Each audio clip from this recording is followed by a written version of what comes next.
미안하다. 여러분, 도대체 이 고등학생 소녀에게는 어떤 일이 있었던 걸까요? 소녀 가장으로 낮에는 학교에서 저녁에는 호떡 장사를 하며 하루하루를 버티며 살아가는 한 소녀의 얘기를 전해드리려 합니다. 소녀가 저녁 호떡 장사를 하던 어느 날이었습니다. 오늘 사연은 여러분께 진정한 가족의 사랑을 느낄 수 있는 감동의 시간을 전해드릴 겁니다. 사연 시작 전 구독과 좋아요를 눌러주시고 댓글로 희망을 달아주시는 분들께 행운이 가득히 뜰기를 바라겠습니다. 우리 엄마랑 똑같이 생겼어요. 명품 코트를 입은 8살 꼬마가 놀라움과 그리움이 가득한 눈으로 그녀를 바라보고 있었습니다. 하지만 그 이야기는 3일 전으로 거슬러 올라갑니다. 살을 애는 한겨울 칼바람이 매섭게 불어오는 밤, 19살 하은은 언손을 호호 불어가며 호떡 반죽을 틀에 부어넣고 있었습니다. 낡은 털모자와 커다란 목도리로 얼굴 절반이 가려져 있었지만 그 아래로는 피로와 추위에 질린 눈이 반짝였죠. 너무 오래 서 있어서 발끝의 감각은 이미 사라졌고 찢어진 운동화 밑창으로는 눈이 스며들어 양말을 적셨습니다. 따끈따끈한 호떡 있어요. 슈크림 호떡도 있어요. 목소리는 추위에 떨려 나왔지만 하은은 억지로라도 밝은 표정을 지으려 애썼어요. 오늘도 장사는 신통치 않았습니다. 주머니 속에서 구겨진 종이 한 장이 바스락거렸는데 그건 바로 얼마 전에 받은 수능 성적표였어요. 전국 상위 5%의 우수한 성적이었지만 하은에게는 그저 아무런 의미 없는 숫자에 불과했죠. 포장마차 한쪽에 놓인 낡은 휴대폰이 울렸습니다. 네, 알겠습니다. 내일까지는 꼭 입금하겠습니다. 전화를 끊는 하은의 어깨가 축 처졌습니다. 이모의 병원비가 또 밀렸다는 연락이었죠. 폐암 투병 중인 영순 이모는 지금도 병원에서 힘겹게 버티고 계셨어요. 차가운 바람이 또 한 번 귓가에 불어와 포장마차 천막을 흔들었습니다. 하은은 떨리는 손으로 호떡 틀을 뒤집으며 혼잣말을 했어요. 이모, 조금만 더 버텨주세요. 제가 꼭 살려드릴게요. 같은 시각 서울 한복판 최고급 주택가 대한산업그룹 회장 저택의 거대한 식당에는 수십 가지 사내진미가 차려진 식탁 앞에 8살 시우가 앉아 있었어요. 그러나 아이는 젓가락 한 번 들지 않은 채 입을 꽉 다물고 있었습니다. 도련님, 한 입만이라도 드세요. 가정부가 애원하듯 말했지만 시우는 고개를 저으며 의자에서 내려왔습니다. 깡마른 팔다리가 더욱 가늘어 보였고 광대뼈가 도드라진 얼굴은 나이에 비해 너무나 작아 보였죠. 운전기사 김 씨는 백미러로 뒷좌석의 시우를 보며 깊은 한숨을 내쉬었습니다. 도련님, 저녁은 좀 드셨어요? 시우는 대답 없이 창밖만 바라보고 있었어요. 태어난 지 얼마 되지 않아 엄마가 돌아가신 시우는 8회 동안 제대로 된 식사를 한 적이 거의 없었습니다. 바로 그때였습니다. 차가 신호등에 멈춰섰을 때 바람을 타고 어디선가 고소한 냄새가 차 안으로 스며들었어요. 멈춰요. 평소 목소리조차 잘 내지 않던 시우가 갑자기 소리쳤습니다. 저 냄새, 저거 뭐예요? 시우의 눈빛이 처음으로 반짝였습니다. 아, 호떡 냄새인 것 같은데요. 저기 길 건너편에 포장마차가 있네요. 저거 먹고 싶어요. 지금 당장요. 김 기사는 잠시 망설이다가 회장님께 전화를 걸었습니다. 그리고 허락을 받았죠. 시우는 김 기사와 함께 횡단보도를 건넜습니다. 따뜻한 온기가 감도는 포장마차 앞에서 하은은 막 구운 호떡을 봉지에 담고 있었어요. 감사합니다. 따뜻할 때 드세요. 그때 하은의 눈에 특이한 손님이 들어왔습니다. 명품 코트를 입은 어린아이가 덩치 큰 아저씨와 함께 서 있었어요. 시우는 주머니에서 지갑을 꺼내 5만 원권 지폐를 꺼냈습니다. 이걸로 다 주세요. 하은은 잠시 놀란 표정을 지었다가 곧 부드러운 미소를 띠며 말했어요. 어머, 꼬마 손님. 호떡은 2개에 1,000원이야. 2명이면 2,000원이면 충분해. 김 기사가 황급히 나서서 2,000원을 건넸고 하은은 호떡 4개를 봉지에 담았습니다. 그리고 슈크림 호떡 하나를 더 넣어줬어요. 이건 서비스예요. 꼬마 손님, 따뜻할 때 먹어야 맛있어. 시우는 그 자리에서 바로 호떡을 한 입 베어 물었습니다. 뜨거운 팥소가 입안 가득 퍼지자 아이의 눈이 동그랗게 커졌어요. 맛있어요. 그 한마디에 김 기사는 눈시울이 붉어졌습니다. 바로 그때였습니다. 날씨가 따뜻해진 탓에 하은은 답답했던 목도리를 벗어 한쪽에 걸어두고 있었어요. 시우는 호떡을 먹다 말고 하은의 얼굴을 뚫어지게 바라봤습니다. 맑은 눈동자, 오뚝한 코, 부드러운 미소를 띤 입술. 시우는 집 서재에 걸려있는 사진을 떠올렸어요. 돌아가신 엄마의 사진 말이죠. 시우의 손에서 호떡 봉지가 떨어질 뻔했습니다. 아이는 떨리는 손가락으로 하은을 가리키며 말했어요. 우리 엄마랑 똑같이 생겼어요. 하은은 잠시 멈췄습니다. 시우의 눈에는 놀라움과 그리움이 가득했어요. 꼬마 손님이 엄마를 많이 닮았다고? 시우는 고개를 저었습니다. 아니에요. 누나가 우리 엄마랑 똑같이 생겼어요. 진짜예요. 하은은 귀엽다는 듯 시우의 머리를 쓰다듬어 주었습니다. 그래. 그럼 내가 엄마를 닮아서 반가웠구나. 누나, 내일도 올게요. 하은은 손을 흔들며 대답했습니다. 그래, 언제든지 와. 그날부터 시우는 하루도 빠지지 않고 호떡 가게를 찾았습니다. 이제는 김 기사도 당연하다는 듯이 학교 시간에 맞춰 포장마차 근처에 차를 세웠죠. 누나, 저 왔어요. 어서 와, 시우야. 오늘 학교는 어땠어? 일주일이 지나자 두 사람은 서로의 이름을 부르는 사이가 되었습니다. 하은은 매일 찾아오는 이 특별한 손님을 위해 늘 따끈한 호떡을 준비해 두었어요. 오늘 체육 시간에 축구했어요. 제가 골도 넣었어요. 시우가 자랑스럽게 말했습니다. 예전 같으면 체육 시간에 구석에 앉아 있었을 텐데 요즘은 달랐어요. 밥을 조금씩 먹기 시작하면서 체력도 좋아졌고 친구들과 어울리는 일도 생겼죠. 우와, 대단한데.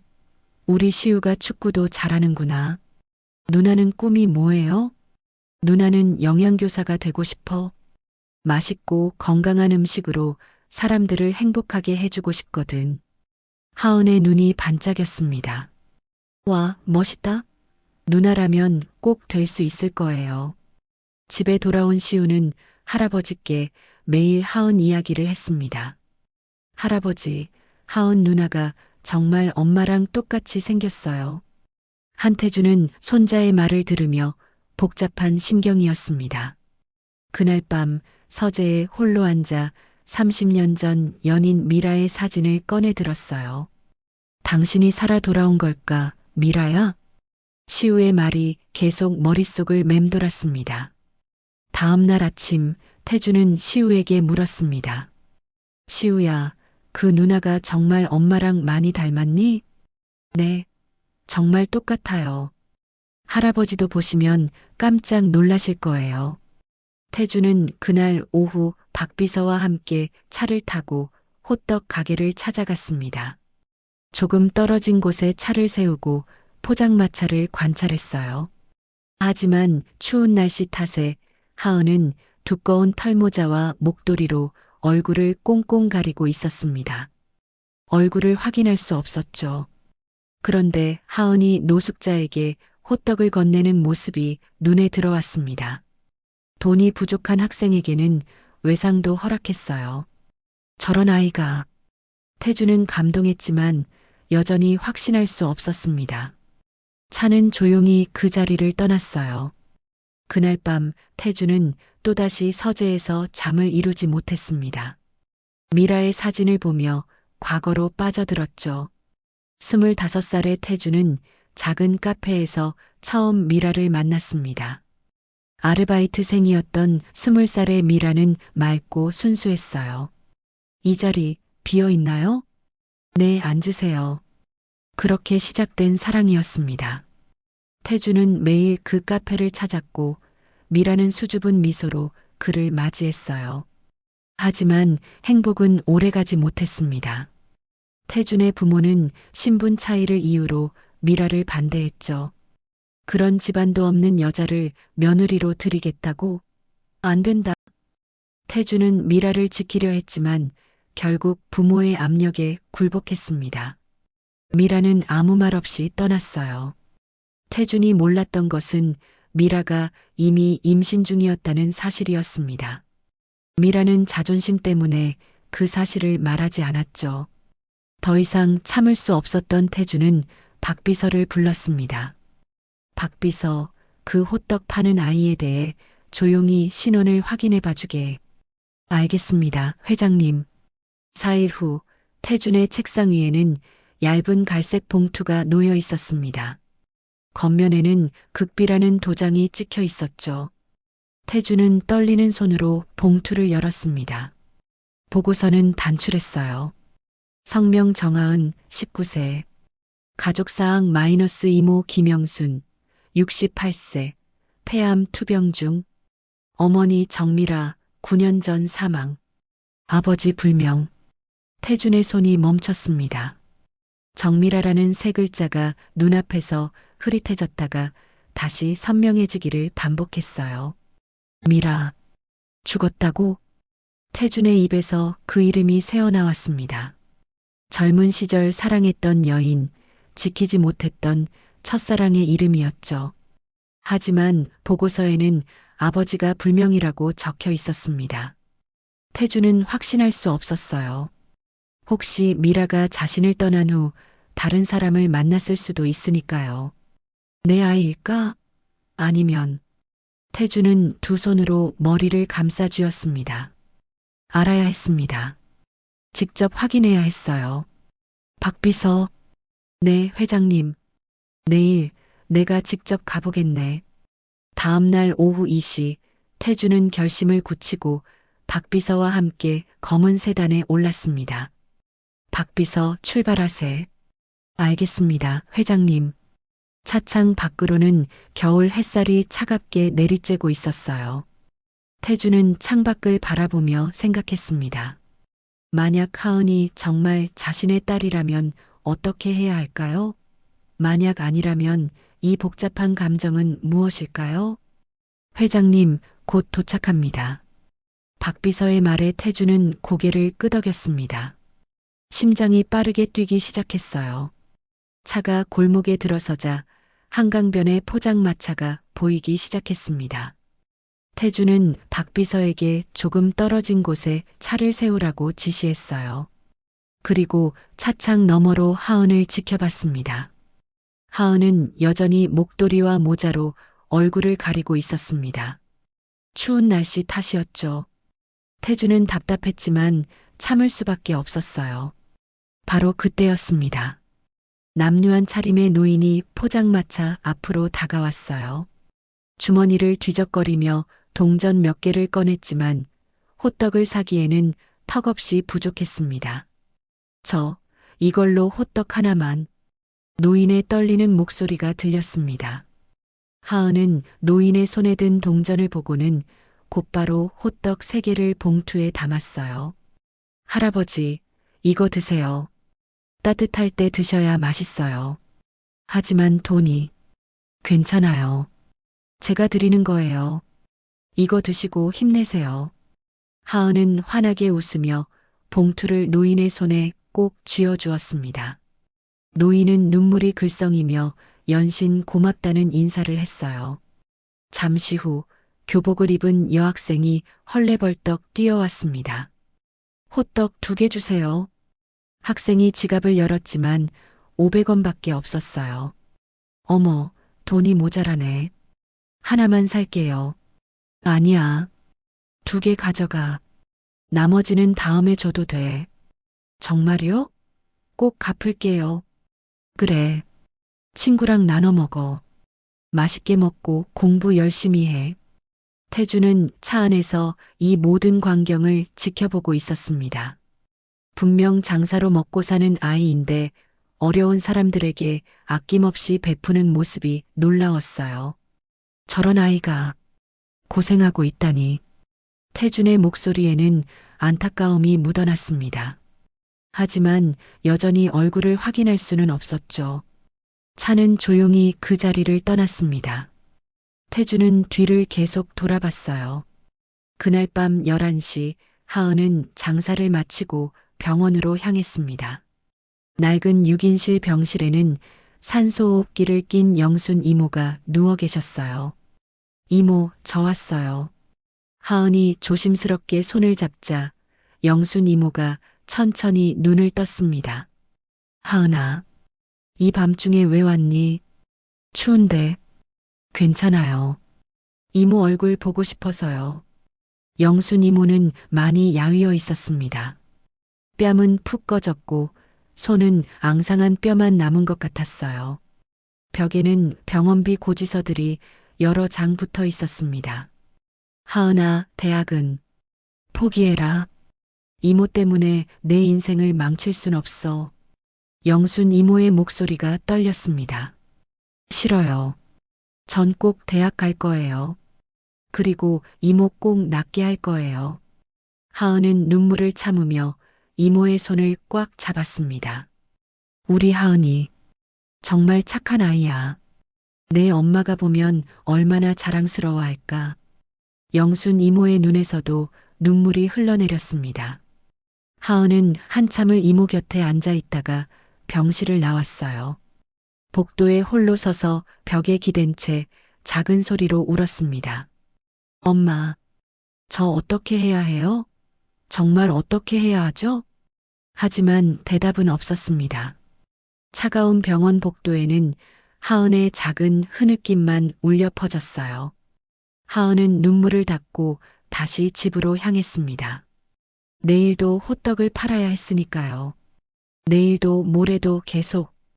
그날부터 시우는 더욱 집요하게 할아버지를 찾아왔습니다. 할아버지. 어느 날 새벽 시우는 서재로 뛰어들어왔어요. 손에는 액자 하나를 들고 있었습니다. 돌아가신 엄마의 20살 사진이었죠. 할아버지, 이거 보세요. 정말 똑같잖아요. 시우는 사진을 책상 위에 놓으며 말했습니다. 태주는 손자의 진지한 표정을 보며 사진을 들여다봤어요. 확실히 시우가 이렇게까지 확신한다는 건 보통 일이 아니었습니다. 시우야, 그 누나 이름이 뭐라고 했지? 하은이요. 정하은. 누나가 가르쳐줬어요. 그래. 하은이라고. 태주는 그 이름을 반복해서 중얼거렸습니다. 할아버지, 하은 누나가 대학 못 간대요. 돈이 없어서요. 그래. 네. 그리고 이모님이 많이 아프시대요.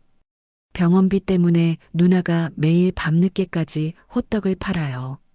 시우의 목소리에는 걱정이 가득했습니다. 태주는 손자의 머리를 쓰다듬어 주었어요. 알았다. 할아버지가 한번 알아볼게. 정말요? 할아버지가 도와주실 거예요? 그래. 약속한다. 시우는 환하게 웃으며 할아버지를 껴안았습니다. 태주는 그런 손자를 안으며 생각했어요. 더 이상 미룰 수 없다. 직접 확인해야 한다. 그날 밤 태주는 서재에 홀로 앉아 위스키를 마시고 있었습니다. 책상 위에는 미라의 사진이 놓여 있었어요.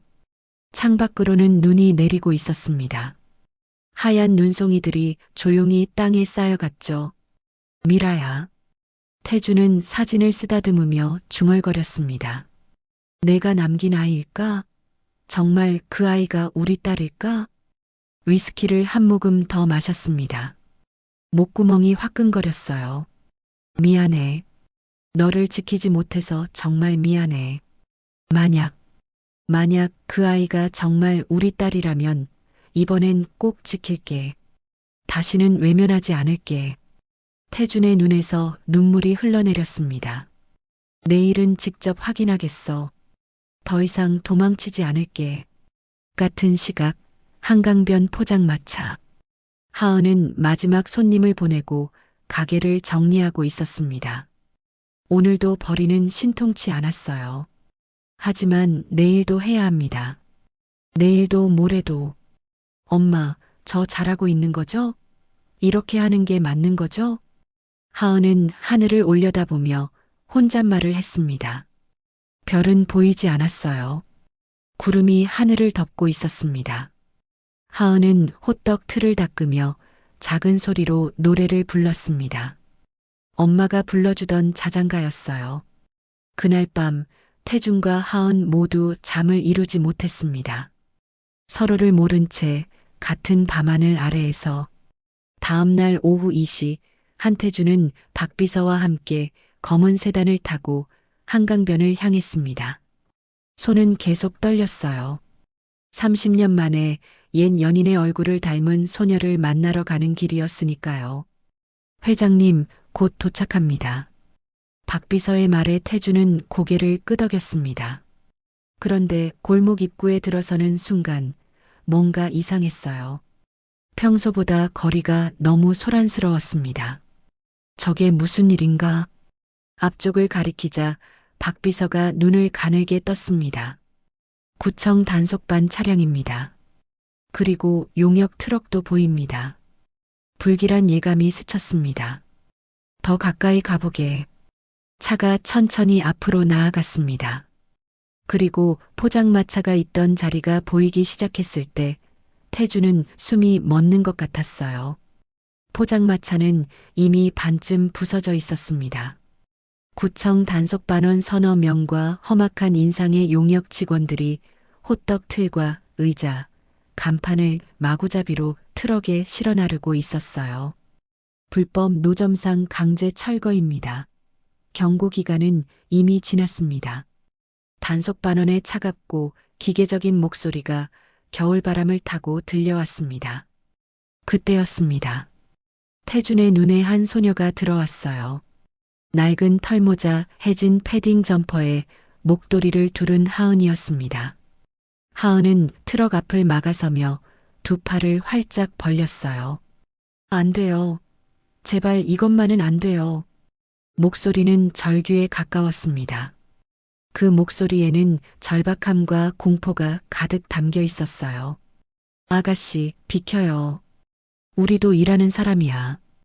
용역 직원이 짜증스럽게 소리쳤지만 하은은 물러서지 않았습니다. 그녀는 트럭 손잡이를 두 손으로 꽉 붙잡았어요. 이게 저희 이모 병원비예요. 전 재산이 다 여기 있어요. 제발 가져가지 마세요. 하은의 얼굴은 눈물과 콧물로 범벅이 되어 있었습니다.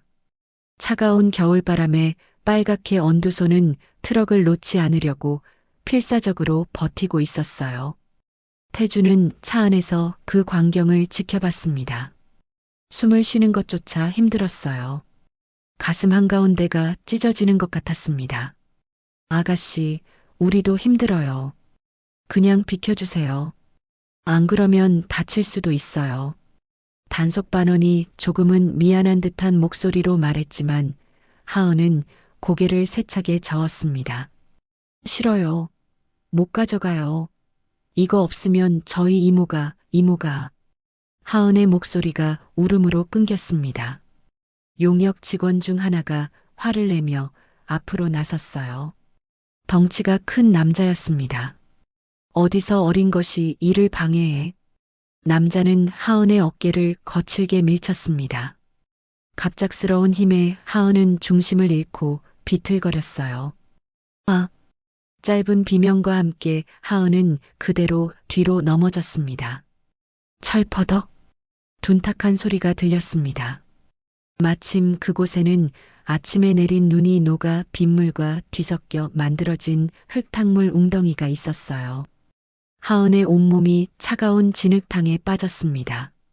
낙지만 깔끔하게 빨아입었던 패딩 점퍼는 순식간에 갈색 진흙으로 범벅이 되었고 하은의 얼굴에도 흙이 튀었어요. 으! 하은은 진흙탕 속에서 신음을 흘렸습니다. 차가운 물이 옷 속으로 스며들어 온몸을 얼어붙게 만들었어요. 하은은 떨리는 손으로 땅을 짚고 일어나려 했지만 힘이 들어가지 않았습니다. 바로 그때 덜컹하는 소리가 들렸습니다. 용역 직원들이 호떡 틀을 트럭 바닥에 던져 실으며 생긴 소리였어요. 오랜 시간 사용해 낡았던 호떡 틀은 바닥에 떨어지며 두 동강이 나버렸습니다. 안 돼. 안 돼요. 하은은 진흙탕에 주저앉은 채 그 광경을 바라봤습니다. 매일 아침부터 밤까지 호떡을 구워내던 소중한 틀이 산산조각 나는 모습을, 이모의 병원비를, 대학 등록금을 벌어주던 유일한 희망이 부서지는 모습을 지켜봐야 했어요. 으앙! 마침내 하은은 울음을 터뜨렸습니다. 차가운 흙탕물 속에서 부서진 호떡 틀 조각을 바라보며 19살 소녀는 세상 모든 절망을 토해내듯 울부짖었습니다. 태주는 차 안에서 그 모든 광경을 목격하고 있었습니다. 순간 모든 것이 멈춘 것 같았어요. 흙탕물 속에 쓰러진 하은의 모습이, 절규하는 목소리가, 부서진 호떡 틀이 태준의 눈 속에 깊이 새겨졌습니다. 저 아이가 만약 내 딸이라면 가슴이 찢어지는 것 같았습니다. 아니, 이미 찢어지고 있었어요. 미라를 떠올렸습니다. 시댁 식구들에게 구박받으며 홀로 견뎌야 했던 미라를, 그리고 지금 눈앞에서 절망에 무너지고 있는 하은을. 내가 또 지켜주지 못하는 건가? 태주는 더 이상 참을 수 없었습니다. 박비서, 네, 회장님. 태준의 목소리는 차갑게 가라앉아 있었습니다. 하지만 그 아래는 무언가 뜨거운 것이 끓어오르고 있었어요. 지금 당장 구청에 연락하게. 누가 저 철거를 지시했는지 확인하고. 알겠습니다. 그리고 우리 법무팀에도 연락해. 지금 즉시. 박 비서는 회장의 단호한 목소리에 더 이상 묻지 않고 곧바로 전화기를 꺼냈습니다. 태주는 차문에 손을 올렸습니다. 떨리는 손이었어요. 하지만 그 떨림은 두려움 때문이 아니었습니다. 더 이상은 지켜만 보고 있을 수 없다. 그는 천천히 차문을 열었습니다. 태주는 천천히 차에서 내렸어요. 겨울바람이 그의 코트를 휘감았지만 그는 추위를 느끼지 못했습니다. 지금 그의 온 신경은 흙탕물 속에 주저앉아 있는 그 소녀에게만 집중되어 있었어요. 당장 멈춰. 태준의 목소리가 현장을 가르며 울려 퍼졌습니다. 차갑지만 위험이 서린 목소리였어요. 소란스럽던 현장이 순간 조용해졌습니다. 트럭에 올라타려던 용역들이 멈춰섰고 구청 단속반원들도 고개를 돌려 태준을 바라봤어요. 구경하던 사람들도 하나둘 뒤를 돌아봤습니다. 한 용역 직원이 인상을 쓰며 태준에게 다가왔습니다. 덩치가 큰 남자였어요. 당신은 뭔데 남의 일에 참견이야? 우리 일 방해하지 말고 비켜. 남자가 으르렁거리며 손을 들어 태준을 밀쳐내려는 순간 박 비서가 재빠르게 태준 앞을 막아섰습니다. 박 비서는 정장 안주머니에서 명함 하나를 꺼냈어요. 대한산업그룹 한태준 회장님이십니다. 박 비서의 차분하지만 단호한 목소리가 울려 퍼졌습니다. 그는 명함을 구청 책임자로 보이는 사람에게 내밀었어요.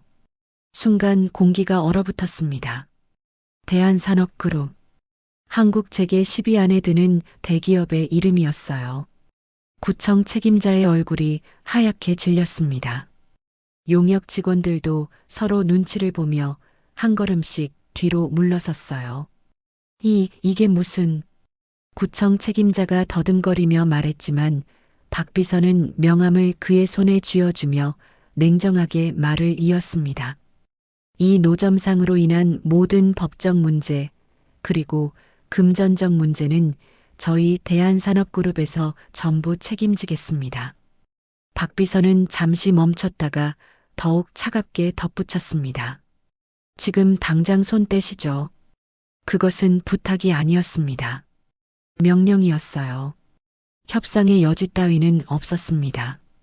하지만 이미 철거 명령을 내린 분의 연락처를 주시죠. 저희 법무팀에서 직접 연락드리겠습니다. 박 비서의 목소리는 한치의 흔들림도 없었습니다. 구청 책임자는 더 이상 아무 말도 하지 못했어요. 그저 떨리는 손으로 명함을 받아들 뿐이었습니다. 용역 직원들은 서둘러 트럭에 올라탔습니다. 하은을 밀쳤던 남자도 황급히 뒤로 물러섰어요. 단속 반원들도 차에 올라타며 서로 속삭였습니다. 대한산업그룹 회장이라고? 진짜야? 미친. 큰일 날 뻔했어. 빨리 가자, 빨리. 트럭들이 하나둘 떠나기 시작했습니다. 순식간에 현장은 조용해졌어요. 하지만 태주는 그 모든 소란을 신경 쓰지 않았습니다. 그는 오직 한 사람만 바라보고 있었어요. 흙탕물 속에 주저앉아 부서진 호떡 틀 조각을 주워 담고 있는 하은을. 태주는 첫걸음을 내디뎠습니다. 한 걸음 심장이 쿵 하고 울렸습니다. 귓가에서 맥박 소리가 들렸어요. 또 한 걸음. 구경하던 사람들이 조용히 길을 비켜주었습니다. 모두가 숨을 죽이고 이 장면을 지켜봤어요. 태주는 하은 바로 앞에 멈춰섰습니다. 하은은 여전히 고개를 숙인 채 호떡 틀 조각을 주워 담고 있었습니다. 진흙으로 범벅이 된 손은 떨리고 있었어요. 차갑게 젖은 옷에서 물이 뚝뚝 떨어졌습니다. 태주는 하은을 내려다봤습니다. 가슴이 미어지는 것 같았어요. 목이 메었습니다. 입술을 떨며 간신히 입을 열었습니다. 학생. 목소리가 나오지 않았습니다. 태주는 눈을 감았다가 다시 떴어요. 심호흡을 하고 다시 말했습니다. 학생.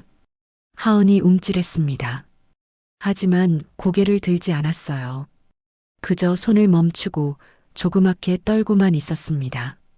모자를. 태준의 목소리가 떨렸습니다. 모자를 벗어줄 수 있겠니? 주변이 조용했습니다. 바람조차 멈춘 것 같았어요. 하은은 천천히 고개를 들었습니다. 진흙이 묻은 얼굴 위로 눈물 자국이 선명했어요. 그 눈은 혼란과 두려움으로 가득했습니다. 하은은 멍하니 태준을 바라봤습니다. 왜 이 낯선 사람이 자신에게 이런 말을 하는지 이해할 수 없었어요. 하지만 무언가에 이끌리듯 하은은 떨리는 손을 들어 모자를 천천히 벗었습니다. 털모자가 벗겨지며 하은의 머리카락이 드러났죠. 바람에 흩날리는 긴 머리카락. 그 순간 태준의 숨이 멎었습니다. 진흙이 묻고 눈물로 얼룩진 얼굴이었지만 그 이마의 선을, 그 눈매를 태준은 알아볼 수 있었어요. 미라였습니다. 20살의 미라가 그곳에 있었습니다. 태준의 손이 떨렸습니다. 입술이 파르르 떨렸어요. 목도리도. 태준은 간신히 말을 이었습니다. 목소리는 더욱 작아졌습니다. 목도리도 풀어줄 수 있을까? 하은은 여전히 멍한 표정이었습니다. 하지만 손은 움직였어요. 천천히, 아주 천천히 목도리를 풀기 시작했습니다. 시간이 천천히 흐르는 것 같았죠. 목도리가 한 바퀴 풀렸습니다. 태준의 심장이 쿵 소리를 냈어요. 또 한 바퀴 풀렸습니다. 태준의 눈에서 눈물이 고이기 시작했습니다. 진흙이 묻은 목도리가 완전히 벗겨지며 하은의 얼굴 전체가 드러났습니다. 태준은 그 자리에 서서 온몸이 얼어붙는 것을 느꼈어요. 미라였습니다. 22살 카페에서 처음 만났을 때의 미라가 그곳에 있었어요. 맑고 순수했던 그 눈동자, 수줍게 웃던 그 입술, 모든 것이 똑같았습니다. 태준의 눈에서 눈물이 흘러내렸습니다. 52년을 살아오며 사업가로서 수많은 고비를 넘기며 회장 자리에 앉아 그 누구 앞에서도 약한 모습을 보이지 않았던 태준이 지금 사람들이 지켜보는 한복판에서 눈물을 흘리고 있었습니다. 하지만 멈출 수가 없었어요. 미라를 처음 만났을 때의 떨림이 되살아났습니다. 미라가 떠날 때의 아픔이 되살아났습니다. 그리고 그 모든 것을 지키지 못했던 후회가, 죄책감이, 미안함이 눈물이 되어 쏟아져 나왔어요. 혹시 태준의 목소리는 떨렸습니다. 너무 떨려서 제대로 말이 나오지 않았어요. 마지막 확인이 필요했습니다. 아니, 확인하는 것이 두려웠습니다. 만약 다른 이름을 말한다면, 만약 자신의 착각이라면. 하지만 물어야 했습니다. 반드시. 태주는 눈물을 닦았습니다. 떨리는 손으로 눈가를 훔치고 심호흡을 했어요. 그리고 또박또박 한 글자 한 글자 천천히 물었습니다. 혹시 내 어머니 이름이. 태주는 잠시 멈췄습니다. 다음 말을 하는 것이 두려웠어요. 하은은 고개를 갸웃하며 태준을 바라봤습니다. 그 눈에는 의문과 혼란이 가득했어요. 태준은 마지막 용기를 냈습니다. 정밀하니? 세 글자.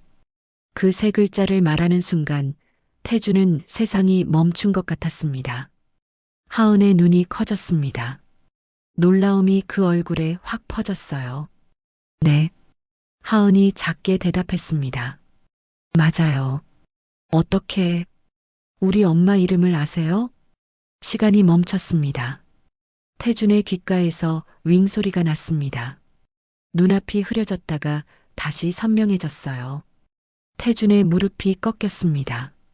52년 인생을 꿋꿋하게 살아온 재벌 회장이 그 누구 앞에서도 무릎 꿇은 적 없던 남자가 흙탕물 바로 앞에 무릎을 꿇었어요. 눈물이 뺨을 타고 흘러내렸습니다. 입술이 떨렸어요. 목이 메어 말이 나오지 않았습니다. 태주는 두 손으로 얼굴을 감쌌습니다. 손바닥으로 눈을 가렸지만 눈물은 계속 흘렀어요. 어깨가 떨렸습니다. 한참 만에 태주는 떨리는 손을 내렸습니다. 눈물로 범벅이 된 얼굴이 드러났어요. 그는 하은을 똑바로 바라봤습니다. 떨리는 입술을 열고 간신히 말했습니다. 그분은. 목소리가 울음에 섞여 나왔습니다. 내 전 아내였어. 그 말이 떨어진 순간 하은은 그 자리에 얼어붙었습니다. 전 아내. 엄마의 전 남편. 그 말은 곧. 그럼 저는. 하은의 목소리가 떨렸습니다. 말을 끝맺지 못했어요. 너무 많은 의미가 그 한 문장 안에 들어 있었습니다. 태주는 고개를 끄덕였습니다. 눈물이 멈추지 않았어요. 아마도 태주는 말을 잇지 못했습니다. 확신할 수 없었어요. 보고서에 붙인 불명이라고 적혀 있었던 것이 자꾸 머릿속을 맴돌았습니다. 미안하다. 태준의 입에서 저절로 말이 흘러나왔습니다. 정말 미안해. 일단 병원부터 가자. 내 몸 상태를 확인해야 해. 태준은 재킷을 벗어 하은의 어깨에 걸쳐 주었습니다. 따뜻한 캐시미어 코트가 얼어붙은 하은의 몸을 감쌌어요. 하은은 여전히 혼란스러운 표정이었지만 고개를 끄덕였습니다. 다리에 힘이 없었어요. 너무 추웠고 너무 많은 일이 한꺼번에 일어났습니다. 박 비서가 하은을 부축해 차로 안내했습니다. 태준도 뒤따라 차에 올랐어요. 차 문이 닫히자 바깥의 소란이 차단되었습니다. 조용했습니다. 엔진 소리만 낮게 울렸어요. 하은은 뒷좌석에 앉아 창밖을 멍하니 바라봤습니다. 진흙으로 범벅이 된 옷에서는 물이 뚝뚝 떨어졌어요. 태주는 하은 옆에 앉았습니다. 한참 동안 아무도 말하지 않았습니다. 차는 조용히 달렸습니다. 겨울거리를 지나 병원을 향해 갔어요. 태주는 하은을 곁눈질로 바라봤습니다. 떨리는 어깨가 꽉 쥔 주먹이 창밖만 바라보는 모습이 너무나 안쓰러웠어요. 하은아. 태준이 조심스럽게 말을 꺼냈습니다. 네. 하은이 작게 대답했습니다. 여전히 창밖을 보고 있었어요. 네, 어머니. 미라에 대해서 조금 이야기해 줄 수 있겠니? 하은은 잠시 침묵했습니다. 그리고 천천히 입을 열었어요. 엄마는 제가 10살 때 돌아가셨어요. 하은의 목소리는 담담했습니다. 하지만 그 담담함 뒤에 깊은 슬픔이 숨어 있었어요. 폐렴이었대요. 겨울이었어요. 엄마가 병원비가 없어서 제대로 치료를 못 받았거든요. 태준의 가슴이 철렁 내려앉았습니다. 그 뒤로는 옆집에 살던 이모님이 저를 키워주셨어요. 친손녀처럼요. 이모님은 자식이 없으셨거든요. 엄마가 돌아가시기 전에 이모님한테 저를 부탁하셨대요. 하은의 목소리가 떨렸습니다. 태주는 주먹을 꽉 쥐었어요. 그 주먹이 떨리고 있었어요. 미라가 병원비가 없어서 만약 자신이 미라를 찾았더라면, 만약 미라가 자존심을 버리고 연락했더라면 미라는 죽지 않았을 거예요. 아빠에 대해서는 하은이 말을 이었습니다. 엄마가 그 얘기를 꺼내는 걸 싫어하셨어요. 제가 한번 물어본 적이 있어요. 아빠는 어디 있냐고, 아빠는 왜 우리랑 안 사냐고. 그랬더니 엄마가 그 얘기는 하지 말라고. 다시는 그 사람 얘기 꺼내지 말라고. 하은의 목소리가 작아졌습니다. 엄마가 그렇게 화내는 거 처음 봤어요. 그 뒤로는 저도 다시는 안 물어봤어요. 태주는 숨이 막히는 것 같았습니다. 미라가 자신을 얼마나 원망했을지, 얼마나 미워했을지. 미안하다. 태준의 입에서 저절로 말이 흘러나왔습니다. 정말 미안해. 차는 병원에 도착했습니다. 일주일이 지났습니다. 태준은 그동안 단 한순간도 마음 편할 수가 없었습니다. 검사 결과가 나오기를 기다리는 동안 그는 매일 밤 잠을 이루지 못했어요. 만약 하은이 자신의 딸이 아니라면 그 생각만으로도 가슴이 무너지는 것 같았습니다. 하지만 동시에 만약 정말 자신의 딸이라면 그동안 하은을 고생시킨 자신을 어떻게 용서할 수 있을까요? 그날 오후 태주는 하은과 함께 병원을 찾았습니다. 의사가 봉투를 건넸습니다. 얇은 종이 한 장이 들어있는 봉투였어요. 태준의 손이 떨렸습니다. 봉투를 열 수가 없었어요. 제가 볼까요? 하은이 조심스럽게 말했습니다. 태준은 고개를 끄덕였어요. 하은이 봉투를 열었습니다. 종이를 꺼내 읽었어요. 친자 관계 확률. 하은의 목소리가 떨렸습니다. 99.99%. 순간 태준의 눈앞이 하얗게 변했습니다. 99.99%. 의심의 여지가 없었습니다. 하은은 자신의 딸이었습니다. 태준은 하은의 손에서 종이를 받아들었습니다. 친자 관계라는 글자가 선명하게 적혀 있었어요. 태준의 입에서 신음이 흘러나왔습니다. 종이를 붙들고 그는 그대로 무너졌어요. 의자에 앉은 채로 두 손으로 얼굴을 감싸고 태준은 통곡했습니다. 미안하다. 미안해. 52년을 살아오며 쌓아온 모든 것이 무너져 내렸습니다. 회장이라는 직함도 재벌이라는 신분도 아무 의미가 없었어요. 지금 태준은 그저 한 명의 아버지였습니다. 딸을 지켜주지 못한, 딸의 존재조차 몰랐던 한심한 아버지였습니다. 널 버리려던 게 아니야. 태준이 울먹이며 말했습니다. 내가 미쳤던 거야. 내 엄마를 지켜주지 못해서. 하은은 태준 옆에 앉았습니다. 그리고 조용히 태준의 등을 쓰다듬어 주었어요. 괜찮아요. 하은의 목소리는 담담했습니다. 전 아빠를 원망한 적 없어요. 엄마도 마지막엔 아빠를 용서했을 거예요. 그 말에 태주는 더욱 목 놓아 울었습니다. 하은아. 그리고 하은이 말을 이었습니다. 저를 의심한 것도 이해해요. 당연한 거잖아요. 증거가 필요했던 거잖아요. 태주는 고개를 들어 하은을 바라봤습니다. 눈물 범벅이 된 얼굴이었어요. 너를 흙탕물에 쓰러져 울던 그 모습을 보고도 나는 의심했어. 그게 제일 미안해. 내가 얼마나 힘들었을지 알면서도. 하은은 태준의 손을 잡았습니다. 이제 괜찮아요. 이제 알았잖아요.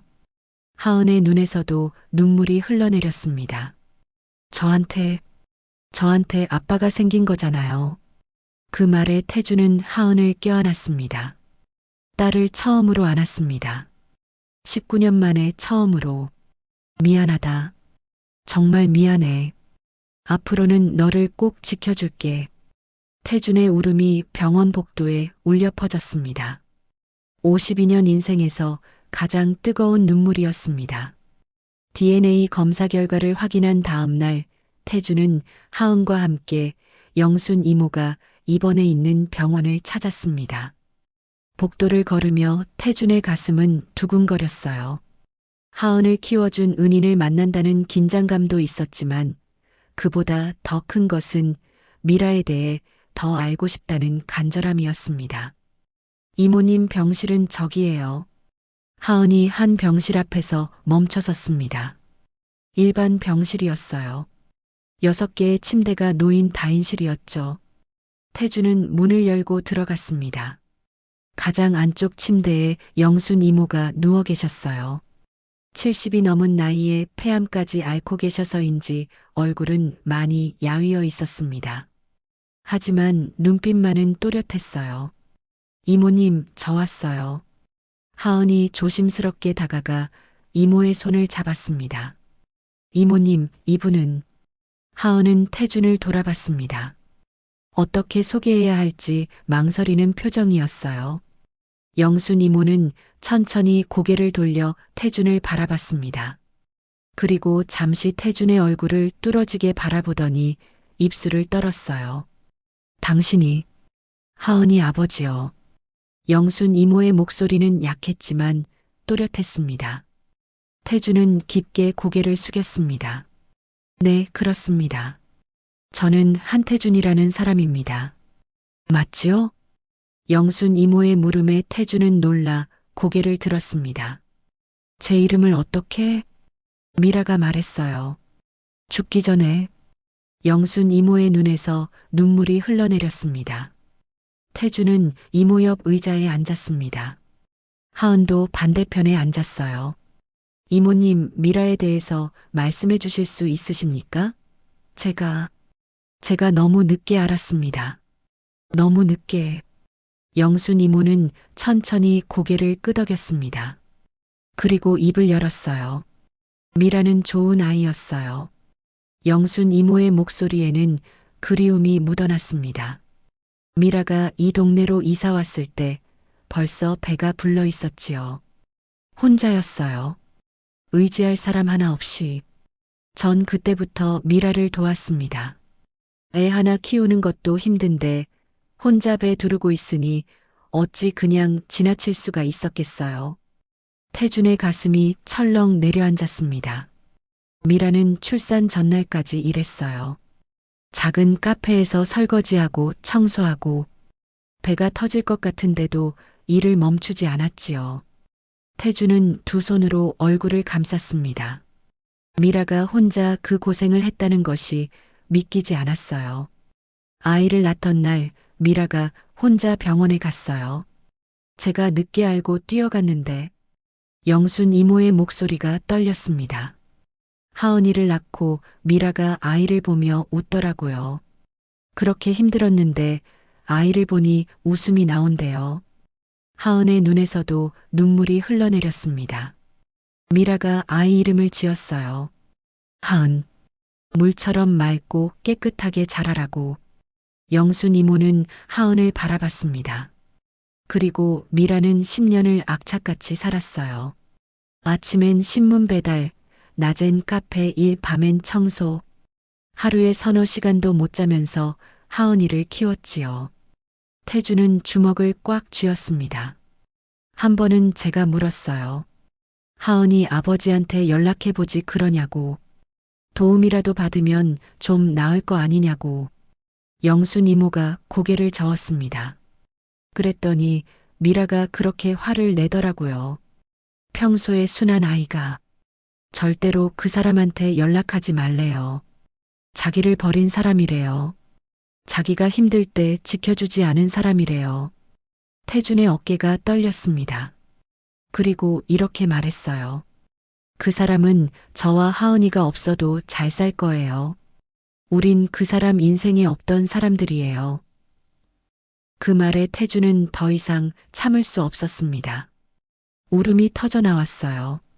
하지만 미라는 가끔 당신 얘기를 하더라고요. 밤에 하은이 재우고 제 집에 놀러 와서는 영순 이모의 목소리가 작아졌습니다. 그 사람 잘 살고 있을까요? 행복할까요? 그렇게 물어보곤 했어요. 원망하면서도 여전히 걱정하더라고요. 태주는 무릎을 꿇었습니다. 영순 이모의 침대 옆에 무릎을 꿇고 깊게, 아주 깊게 허리를 숙여 큰 절을 올렸습니다. 고맙습니다. 태준의 목소리는 울음에 젖어 있었습니다. 제 딸을 살려주셔서 정말 감사합니다.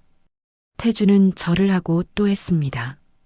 영순 이모는 눈물을 흘리며 손사래를 쳤습니다. 아니에요.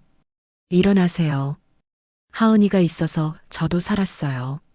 이틀 후 영순 이모는 대한산업그룹 본관 건물 안에 있는 VIP 전용 병원으로 옮겨졌습니다. 최고급 1인실이었어요. 넓은 창으로는 서울 시내가 한눈에 보였고 최신 의료 장비들이 갖춰져 있었죠. 전담 의료진 5명이 배치되었습니다. 폐암 전문의 간호사 3명, 영양사 1명. 이모님, 여기 너무 좋아요. 하은이 신기한 듯 병실을 둘러봤습니다. 이런 데까지 너무 과한 거 아니냐? 영순 이모가 걱정스럽게 말했지만 태주는 고개를 저었습니다. 아닙니다. 이것도 부족합니다. 제 딸을 살려주신 은혜, 평생 갚아도 부족합니다. 태주는 박 비서에게 지시했습니다. 이모님의 모든 병원비와 생활비는 우리가 책임진다. 최고의 치료를 받으실 수 있게 해드려라. 알겠습니다, 회장님. 영순 이모의 눈에서 눈물이 흘러내렸습니다. 고맙습니다. 정말 고맙습니다. 태주는 이모의 손을 잡았습니다. 제가 더 고맙습니다. 이모님이 아니었다면 저는 영원히 제 딸을 만나지 못했을 겁니다. 그날부터 영순 이모는 최고의 치료를 받기 시작했습니다. 1년이 흘렀습니다. 봄날 서울 외곽의 한 보육원 마당. 희망 장학재단의 첫 번째 봉사활동 날이었습니다. 자, 여기 호떡 나갑니다. 대학생이 된 하은이 환하게 웃으며 막 구운 호떡을 아이들에게 나눠주었습니다. 식품영양학과 1학년 꿈을 향해 한 걸음 내디딘 하은이었어요. 와, 호떡이다. 저 2개 주세요. 보육원 아이들이 즐거워하며 줄을 섰습니다. 제가 이모 조수예요. 10살이 된 시우가 옆에서 서툰 솜씨로 호떡 틀을 뒤집었습니다. 조금 삐뚤어졌지만 그래도 호떡 모양은 나왔어요. 우리 시우 정말 잘하네. 하은이 칭찬하자 시우는 더욱 신이 나서 일을 도왔습니다. 이모, 이거 맞아요? 응, 완벽해. 아이들은 따뜻한 호떡을 받아들고 행복한 표정으로 먹었습니다. 봄날의 햇살 아래에서 아이들의 웃음소리가 퍼졌어요. 태주는 조금 떨어진 곳에서 그 모습을 지켜보고 있었습니다. 딸과 손자가 함께 웃으며 봉사하는 모습, 아이들이 행복하게 호떡을 먹는 모습, 태준의 얼굴에 따뜻한 미소가 번졌습니다. 호떡처럼 따뜻한 미소였어요. 이제 조금은 속죄가 되었을까? 태준은 하늘을 올려다봤습니다. 맑은 하늘이었어요. 미라야, 하은이가 우리 딸이 저렇게 밝게 웃고 있어. 이제 조금은 용서받을 수 있을까? 대답은 없었습니다. 하지만 따뜻한 봄바람이 태준의 뺨을 스쳤어요. 자, 가족사진 찍을 거예요. 봉사활동을 마치고 하은이 손을 흔들며 태준을 불렀습니다. 시우도 함께 손짓했어요. 할아버지, 이리 오세요. 태준은 두 사람에게로 걸어갔습니다. 하은과 시우 사이에 섰어요. 자, 하나, 둘, 셋. 카메라 셔터가 내려갔습니다. 세 사람 모두 환하게 웃고 있었어요. 겨울은 끝났습니다. 차가운 흙탕물 속에서 시작된 이야기는 따뜻한 봄날의 햇살 속에서 새로운 시작을 맞이하고 있었죠. 호떡 하나로 이어진 운명. 세 사람은 이제 함께 걸어갈 것입니다. 가족으로. 오늘의 이야기가 당신의 마음에 작은 울림을 드렸다면 앞으로도 당신의 나날에 잔잔한 위로가 될 이야기들로 찾아뵐 수 있도록 구독과 좋아요를 눌러주세요. 그리고 사연의 주인공을 위한 따뜻한 말씀도 댓글로 부탁드립니다. 당신의 오늘을 늘 응원합니다. 황금빛 노후였습니다.